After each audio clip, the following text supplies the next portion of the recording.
Hello, everybody. Welcome again to yet another Stage 3 interview, and what of will hopefully be more than one with a player from North America's hottest new esports org, Nightmare. I'm here with Zeruhh, DPS player for Nightmare. That's the main Nightmare team, not to be confused with Citrus Nightmare or Nightmare Rotation or however many other teams they're going to be signing in the next couple months, because they're making big moves over there.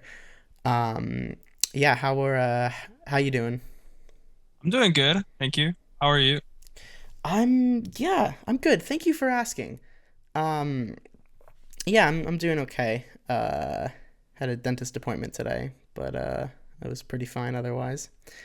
So I want to ask you when obviously the move that happened with the what was the timeless roster that was, depending on who you ask, either became or was bought by Nightmare. It gets a little fuzzy, I think.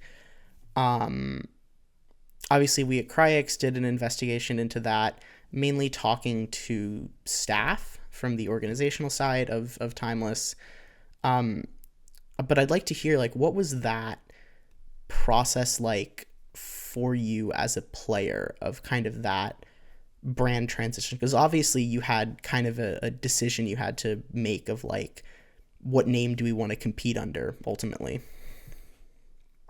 Um, yeah, so the plan was to compete under Timeless. We were gonna play with Timeless. But obviously some unfortunate things happened and there was some disagreements with the management on where they want to take the brand. So they ended up obviously disagreeing, but Flack wanted to, Flack was like an investor and he was a co-owner of Timeless, but he wanted to make sure the players were taken care of and ready to go compete at the Esports World Cup with all the resources needed, like a boot camp and uh, jerseys and um, so yeah, we ended up joining Nightmare Flash Org because Timeless was imploding. The staff had left.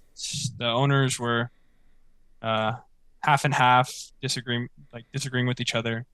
So yeah, Flack made the decision to take us all over to Nightmare.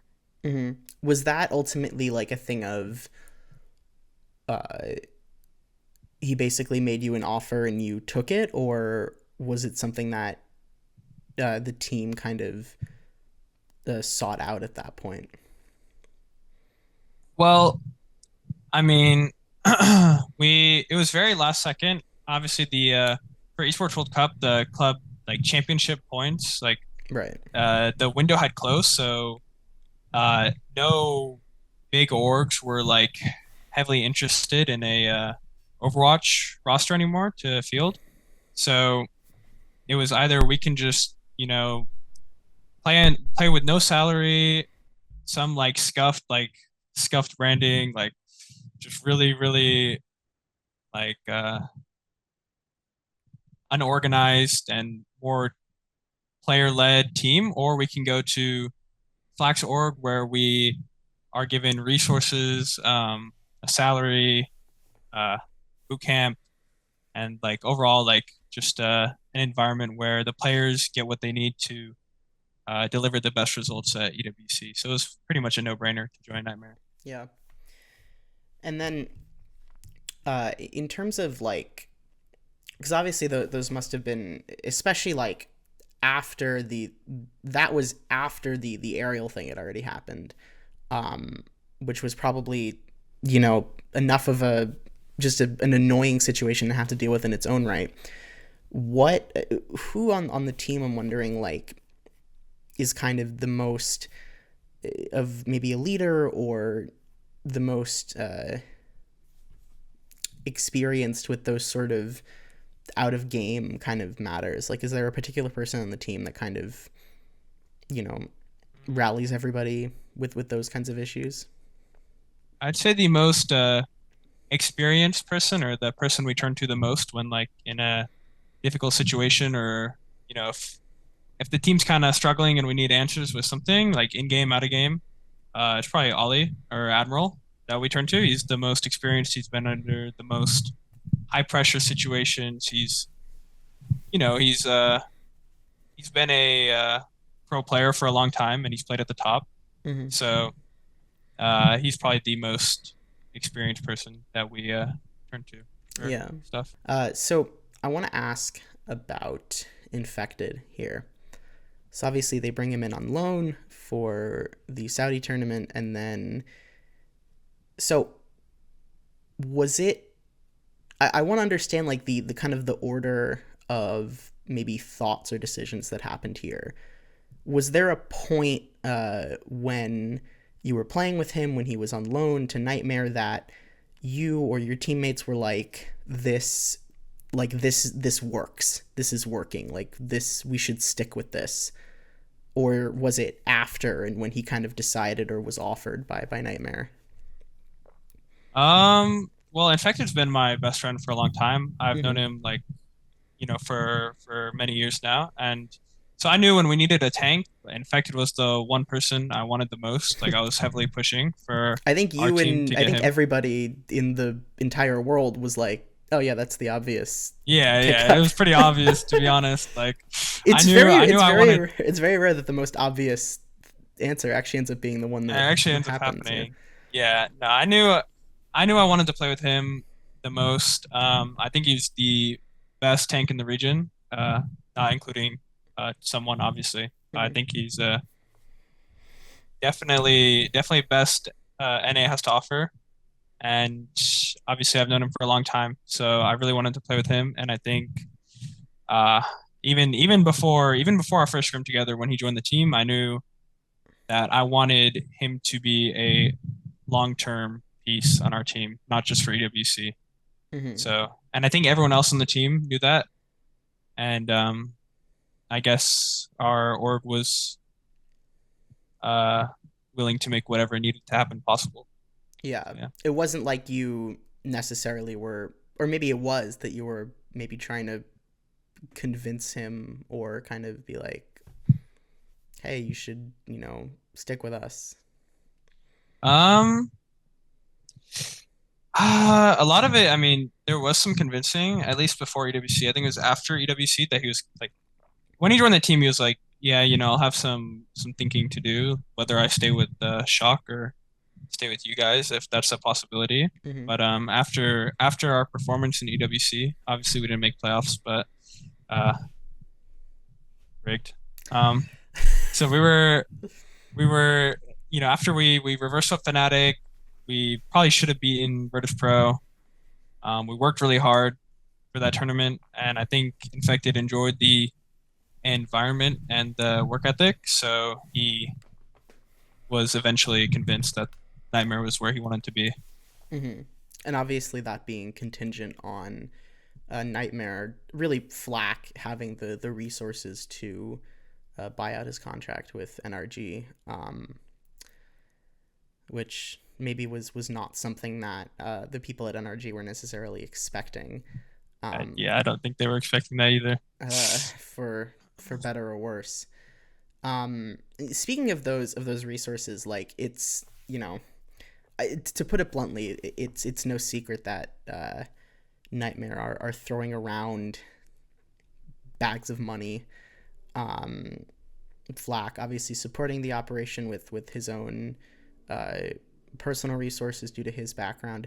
Do you think that kind of support from an organization, financially, but also in terms of resources and maybe just like structure, perhaps, is like, do you think that makes better teams, better players? Yeah, I think resources and investment is definitely what North America needs right now. Obviously, Toronto are uh, they're league above everyone else in NA because I mean they have the resources, they have the players, they have the imports. So I think Mm-hmm.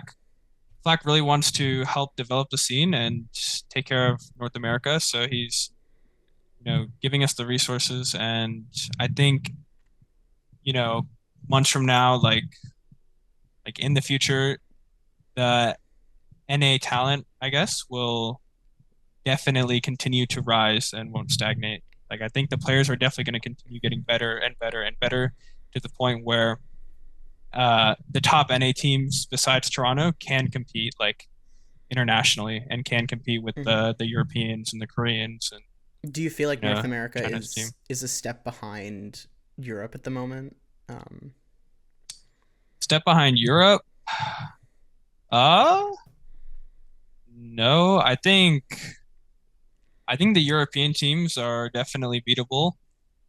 Um, do I think Europe has accomplished more recently and are getting better results? Yeah, I think so. Um, but I don't think the gap between Europe and North America is as big as everyone makes it out to be, you know? mhm.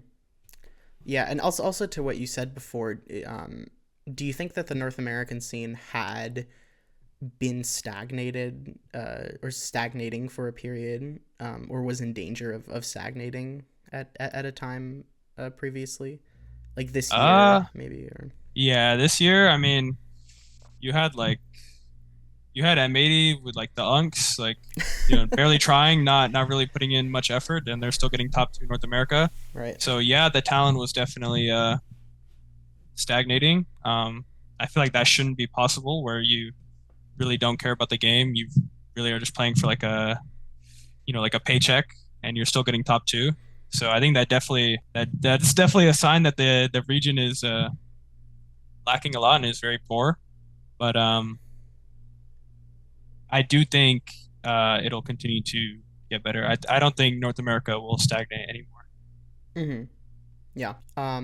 So we're recording this here today on August 20th in the evening here, and the new patch has been out for a couple of hours. The season 12 patch with Juno and some new maps and some, like, not massive but perhaps substantial balance changes. Do you have any like gut reactions or knee-jerk reactions or early thoughts on the new patch and how it might shake things up in the metagame? Um, I don't know. I think this patch like it makes more heroes that weren't really seen before playable in some situations. Like Hanzo, Hanzo can be, I think, a character that can be played a bit more. I think making Diva weaker is definitely a step in the right direction. Diva was very oppressive, especially as a DPS player. Mm-hmm. I didn't really like playing versus Diva. Overall, I think I do like this patch. It nerfed Kiriko. Kiriko's been a character that's been super strong for a long time. So I think a lot of the changes I wasn't really surprised by, but I'm glad that they decided to go the route they did. Mm-hmm.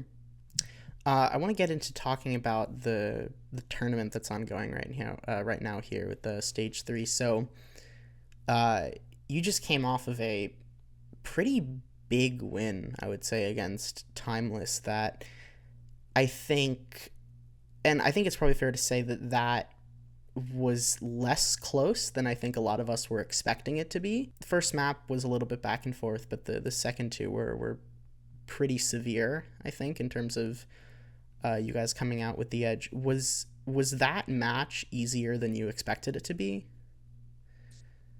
Um, I mean, Timeless are definitely a competitive team right now.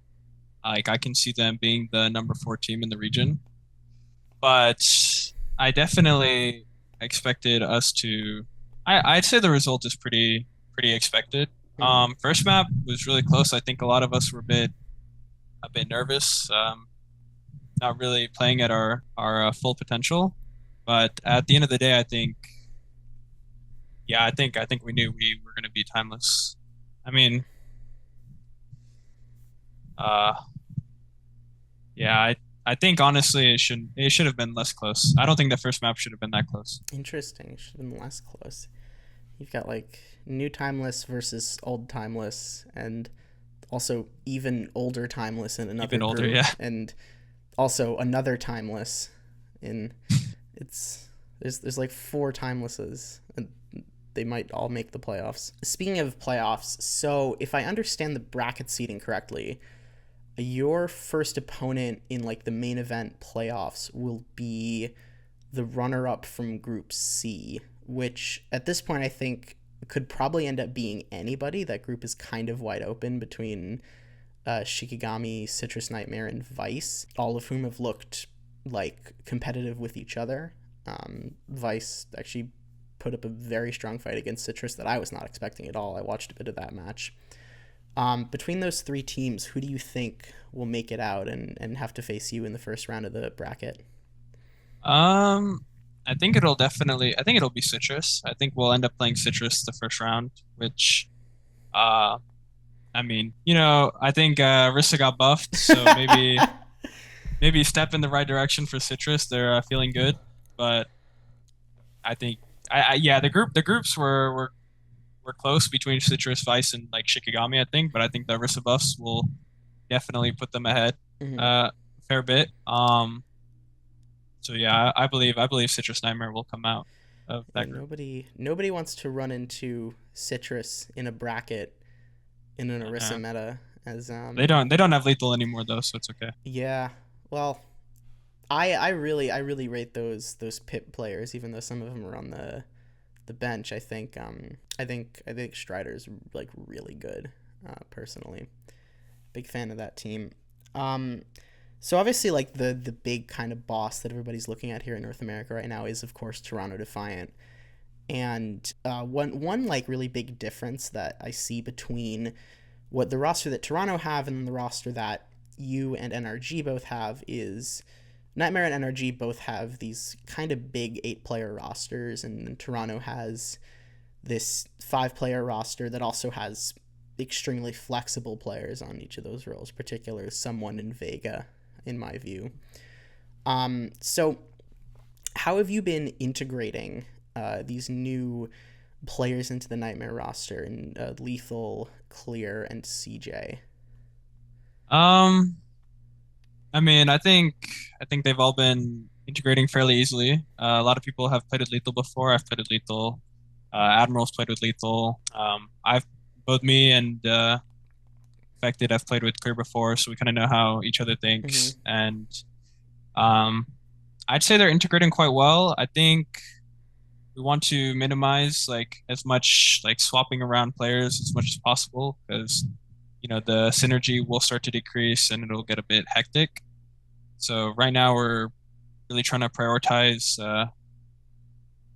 fielding a good five-man starting roster. I think having clear is very good in case our team leans towards off tanks, but I think he's mostly here to help. Like he's helping coach Infekted on the characters that he's really confident in, so Mm-hmm. Infekted can get more insight into how like a more of a traditional off tank player thinks. Same with Lethal. Lethal, he's him and Seeker can really both bounce Yeah, ideas off of each other. Same goes with Z and CJ. yeah, and I So know I don't know about the other two, but I know Lethal right was specifically brought in because of some unavailability from Seeker for certain days. Um, and yeah, it's great between you can make a really good team with the bench players from Nightmare and NRG. It's actually kind of crazy. So speaking of Toronto, do you think that your team is in a position to compete with them for the North American title? I mean, the goal for our team will always be number one. We always want to get as far as we can, and obviously number one is the highest we can go. So I think time will tell as to how much we can compete with Toronto. Maybe not right away. Mm-hmm. Um, they're on another level, but I think if we win our first playoff match, we'll play against them, and we'll see how that goes. If we beat them, fantastic. Like we focus on the next game. If we don't, then just review it, um, talk about it, and keep practicing because eventually we want to get to the point where we can be the best team in North America. Right. And your goal, of course, is at least like Stockholm. I think not. Yeah. Would it be fair to say that not making Stockholm would be kind of a disappointment or even a failure on your part at this point? Yeah. I mean, it's definitely Stockholm's definitely the goal. I Yeah. think Not to put words in your Nightmare. mouth, but you know. No, I mean Nightmare have put a lot in the players. They really believe in us, so it's our job to give results. I think there's a lot more spotlight on us and a lot more pressure, but um, I think we have a roster that really works under pressure well. So we'll do our best. Yeah, absolutely. Well, thank you so much for your time. I want to keep things on the briefer side for both of our evenings. It's getting a little bit late here, but good luck in the main event playoffs bracket and some nightmare on nightmare action possibly in the future. That'll definitely make for some fire graphics. I mean, shout out Psycho Street. She is Oh yeah, so good she's with really good. those. Yeah, it's crazy. Same with Bufa. Pufa, Our graphics yo, design team is so good. Pufa. Both people I met in actually both people I got stickers from in Dallas actually. Dallas, yeah, yeah. But Good too. yeah, thanks so much and good luck. Yeah, thank you. Have a good night.